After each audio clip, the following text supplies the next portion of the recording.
मित्रांनो, विधात्याचा लेख कधीच बदलत नाही. राजा जन्मेजयची कथा. विधात्याने कपाळावर लिहिलेला लेख कधीही पुसला जाऊ शकत नाही.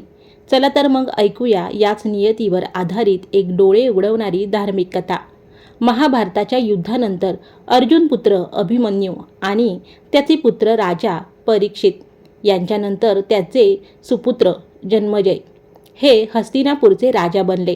राजा जन्मेजय अत्यंत पराक्रमी होते, पण हळूहळू त्यांच्या मनात स्वतःच्या पुरुषार्थाचा मोठा अहंकार निर्माण झाला. एक दिवस राजा जन्मेजय महर्षी वेदव्यास जी यांच्याजवळ बसले होते. बोलता बोलता जन्मेजय थोडे नाराज होऊन व्यासजींना म्हणाले, व्यासजी, जेव्हा तुमच्यासारखे समर्थ ऋषी स्वतः भगवान श्रीकृष्ण, भीष्म पितामह, गुरु द्रोणाचार्य, कुलगुरू कृपाचार्य आणि धर्मराज युधिष्ठिर यांच्यासारख्या महान विभूती उपस्थित होत्या, तरीही तुम्ही एवढं मोठं महाभारताचं युद्ध रोखू शकला नाहीत. तुमच्या देखत एवढी मोठी जनहानी आणि वित्तहानी झाली. जर त्यावेळी मी तिथं असतो तर मी माझ्या पराक्रमाच्या जोरावर हा विनाश नक्की थांबवला असता. अहंकाराने भरलेले जन्मेजयचे हे शब्द ऐकूनही व्यासजी अत्यंत शांत झाले. त्यांनी संयमाने उत्तर दिले, पुत्रा, तू तुझ्या पूर्वजांच्या क्षमतेवर शंका घेऊ नकोस. तो निसर्गाचा, विधात्यांचा नियम होता, जो कोणीही बदलू शकत नव्हता. जर असं करणं शक्य असतं तर एकट्या श्रीकृष्णांमध्येच हे युद्ध रोखण्याचं अफाट सामर्थ्य होतं. पण नियतीला कोणीही बदलू शकत नाही. पण जन्मेजय आपल्याच हट्टावर ठाम राहिला. तो म्हणाला, मी या सिद्धांताला मानत नाही. तुम्ही तर त्रिकालदर्शी आहात, भविष्य जाणता. मग माझ्या आयुष्यात घडणारी अशी एखादी घटना सांगा जी अटळ आहे. मी ती घटना रोखून दाखवेन आणि सिद्ध करेन की विधात्याचा लेख बदलता येतो. व्यासजींनी सुस्कारा सोडला आणि म्हणाले, पुत्रा, जर तुझा असाच हट्ट असेल तर ऐक. आजपासून काही वर्षांनी तू एका काळ्या घोड्यावर सवार होऊन शिकारीला जाशील. तिथून तू दक्षिण दिशेला असलेल्या समुद्र किनाऱ्यावर पोहोचशील.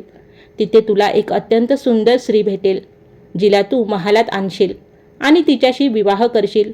मी तुला हे सगळं करण्यापासून रोखेन, पण तरीही तू ऐकणार नाहीस. यानंतर त्या स्त्रीच्या सांगण्यावरून तू एक भव्य यज्ञ करशील. मी तुला आजच सावध करतोय की तो यज्ञ तू वृद्ध आणि अनुभवी ब्राह्मणांकडून करून घे. पण तू माझं न ऐकता तो यज्ञ तरुण ब्राह्मणांकडून करून घेशील.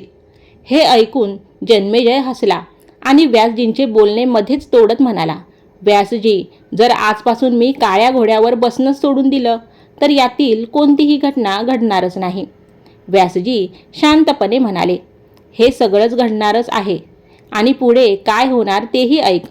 त्या यज्ञामध्ये एक अशी घटना घडेल की तू त्या राणीच्या सांगण्यावरून त्या तरुण ब्राह्मणांना मृत्यूदंडाची शिक्षा देशील. यामुळे तुला ब्रह्महत्येचे पाप लागेल आणि तुझ्या अंगावर कुष्ठरोग होईल.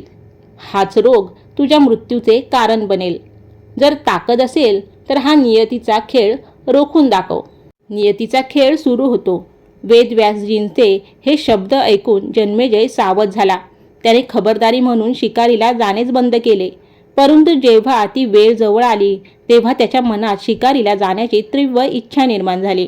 त्याने विचार केला की मी शिकारीला जाईन, पण काळ्या घोड्यावर बसणार नाही. पण आश्चर्य म्हणजे त्या दिवशी अश्वशाळेत फक्त एकच काळा घोडा उपलब्ध होता. राजाने विचार केला, ठीक आहे, घोडा काळा आहे तर काय झालं, मी दक्षिण दिशेला जाणार नाही. पण शिकार करताना तो घोडा अनियंत्रित झाला आणि राजाला घेऊन थेट दक्षिण दिशेला असलेल्या समुद्र किनाऱ्यावर पोहोचला. तिथे राजाने एका अतिशय सुंदर स्त्रीला पाहिले आणि तो तिच्या मोहात पडला. राजाच्या मनात आले, मी हिला महालात घेऊन जाईल, पण लग्न करणार नाही.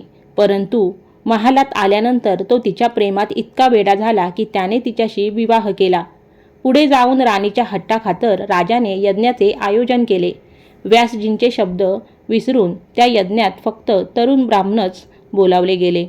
यज्ञ सुरू असताना कोणत्या तरी गोष्टीवरून ते तरुण ब्राह्मण राणीला पाहून हसले.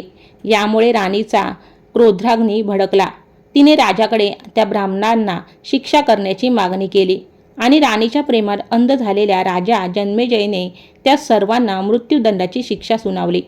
त्या क्षणी विधात्याचा लेख खरा ठरला. तरुण ब्राह्मणाच्या हत्येमुळे राजाला ब्रह्महत्येचे पाप लागले आणि त्याच्या संपूर्ण शरीरावर कुष्ठरोग पसरला.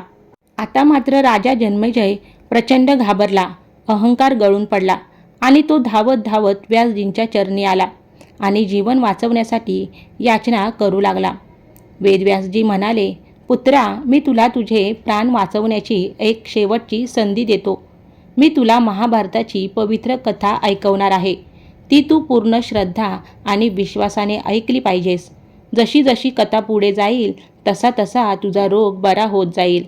पण लक्षात ठेव, जर कोणत्याही प्रसंगावर तू अविश्वास दाखवलास तर मी कथा थांबवेन आणि मग तुझे प्राण कोणीही वाचवू शकणार नाही.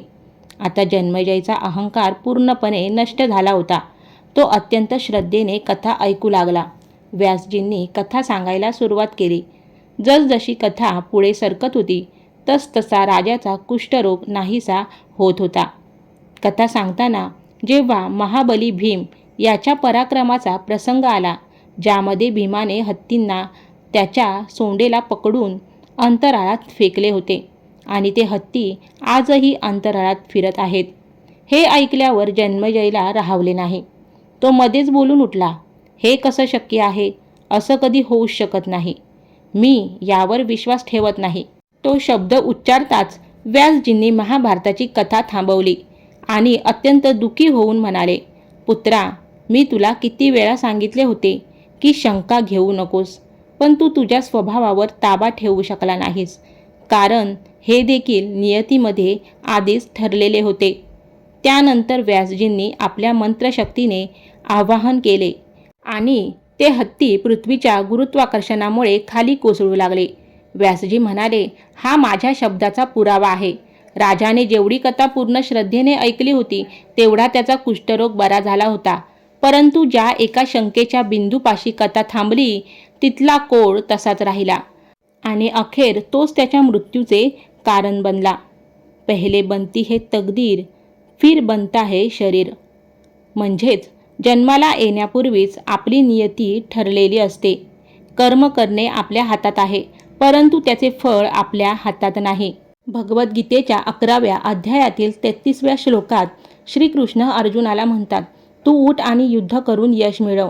ज्या शत्रूची तू काळजी करत आहेस त्यांना मी आधीच मारले आहे. तू तर फक्त एक निमित्त आहेस. मित्रांनो, नियती कधीच टाळता येत नाही, पण चांगली कर्म आणि देवाचे नामस्मरण केल्याने संकटाची तीव्रता नक्कीच कमी होते.